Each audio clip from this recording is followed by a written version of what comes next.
Because the Ndugurugundas you see here have created an atmosphere. Their sacrifices, the lives they missed. They missed most of their youthhood, you know. They were in the bush. They were in exile, running in the diaspora, looking to save this country.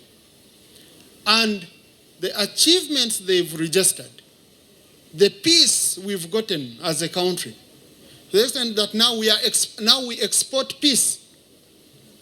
You know, we young people here, we take these things for granted. You know? But I know there are some from Kisoro.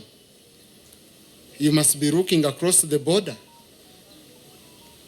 Over 5,000 refugees nearly every day entering into Kisoro. You know? Now we are exporting peace to South Sudan, to DRC, Central African Republic, but these are things our generation are taking for granted because we never had such a situations in our lives. Now, a time when the Ndugurugundas, I'm very sure that the time they wedded, you had to lobby and get a special permission to have soda for drinking on your wedding. But now, you doctors, you're telling us that soda is bad for our health. You know, sugar is bad. That time you had to line up for sugar. So this government has created an atmosphere for you to survive on your own. But also looking at some of the things we don't even think about. When the NRM government, you young people, when the NRM government came to power, the life expectancy was 48 years. Now we are going to 69 years. You know? Because of the policies, because of the sacrifices made by people like Ndugurugunda, now you are able to live longer. The infant mortality rate, you know, kids were dying, but now immunization alone. Now we've even started immunization for malaria for children of 1 to 2 years. I hope parents, you go back, you support that move, because immunization has helped us to save lives of our young people. So you don't have any reason for failing. But if your intention is to go grumbling, there will always be a reason for grumbling. Say, I don't have a job, I don't have anything. I'm here, I'm a very good example. I'm now number 5 in the hierarchy of government. I had no connection here to lobby for me. No one. I didn't have any political godfather. I washed my hands. I had to go to the Rugundas. And I said, I'm here, I'm clean. I want to serve. Please support me. They assessed and supported me. But now for you, if you go smelling alcohol, smelling cigarettes, with now you have these earpods. You're bouncing with balance, dancing hozambe.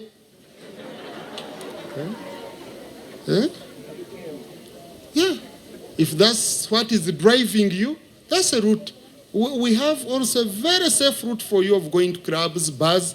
You can walk on foot at 4 a.m. and you're very safe. But if you are purpose-driven, you're going to transform this country, you're going to transform yourselves, you're going to transform your families, and you're going to transform King Caesar University. I congratulate you.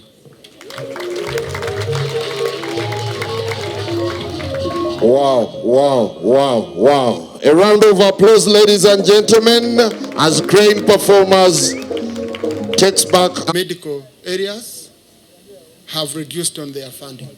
Most of these countries which have been giving are now looking inward. So we must put up the socks, and I'm happy to note that the government of His Excellency, the President, has now invested more. It might not be sufficient for now, but it's a good beginning. It's a good gesture. So we should build on it, and King Caesar University, you should be preparing yourselves to competitively look at that funding and see how best you can benefit. To To the lecturers, I challenge you. It's only in Africa. Most of where you find a lecturer is receiving 100% of their salary from the university and the investors. When I was a member of the University Council at Makerere for over 10 years, I visited all these top universities from Harvard, Stanford, Michigan State University, Washington State University. I engaged with their leadership. You find the university, they come and negotiate with the professor, and the professor is going to be earning maybe $100,000. The university will pay $40,000, and the professor must bring in the balance out of the money you bring in from research projects and all that. Then you get your salary. Now, that makes people to innovate. Because we don't want to be a university of just teaching. Then that's a primary school, that's a secondary school. That how many hours have I taught? No. We want to know which groundbreaking research have you made? You know? How many people have you mentored to become professors? Otherwise, how will you develop your own?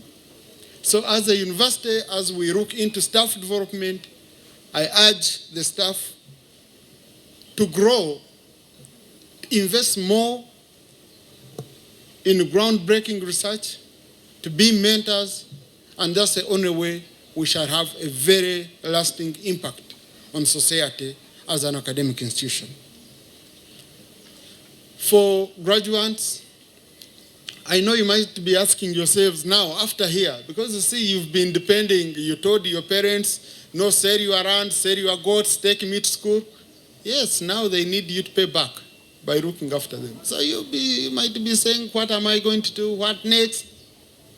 You know, I think it is prudent for me to refer you to the Gospel of John in the Bible, since we are an institution that is based on religious values and respects religious values.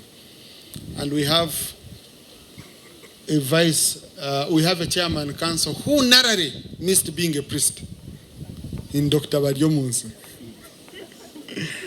He's our preacher in parliament. So, and when I was a member of cabinet, you know, he was a preacher of cabinet.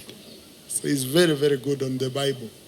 So, in the Bible, Gospel of John, this story which is common to all of you, where a crowd of 5,000 people was hungry and there was nothing to feed them.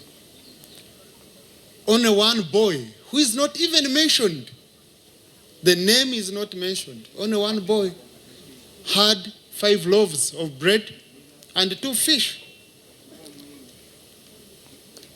And that's what you could offer for 5,000 people. Imagine now you say you're hungry and we say we just have 5 loaves of bread and 2 fish. Yeah? It was even like laughable. But that was the beginning.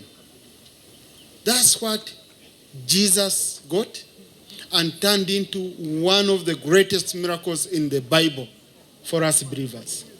And fed 5,000 people, and they had a balance. So it tells you the story of small beginnings, like King Caesar mentioned. Just small beginnings, you know?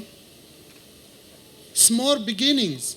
Because now most of you, especially those who are going to graduate in medicine, you're going to become moving hospitals in your villages. And you'll be hospitals 24/7 in the village. You're a doctor, we own you. You're a hospital, we shall be. If I get headache, we shall run to a doctor. We don't mind whether you have medicine, whether you have diagnostic machines. You're a moving doctor, you're a moving hospital. So use your talents, use that knowledge you've acquired here, turn it into opportunities, not only for yourselves, but for others. That's the only way you will have impact. And this will only succeed if you're driven by empathy, if you are driven by purpose, if you are driven by kindness, by discipline. So, you don't have any reason for failing But if your intention is to go grumbling, there will always be a reason for grumbling. Say, I don't have a job, I don't have anything. I'm here, I'm a very good example. I'm now number 5 in the hierarchy of government. I had no connection here to Robe for me. No one. I didn't have any political godfather. I washed my hands. I had to go to the Rugundas. And I said, I'm here, I'm clean. I want to serve. Please support me. They assessed and supported me. But now for you, if you go smelling alcohol, smelling cigarettes, with now you have these earpods. You're bouncing with balance, dancing hozambe.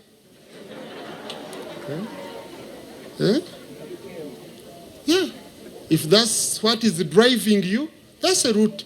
We have also a very safe route for you of going to clubs, bars. You can walk on foot at 4 a.m. and you're very safe.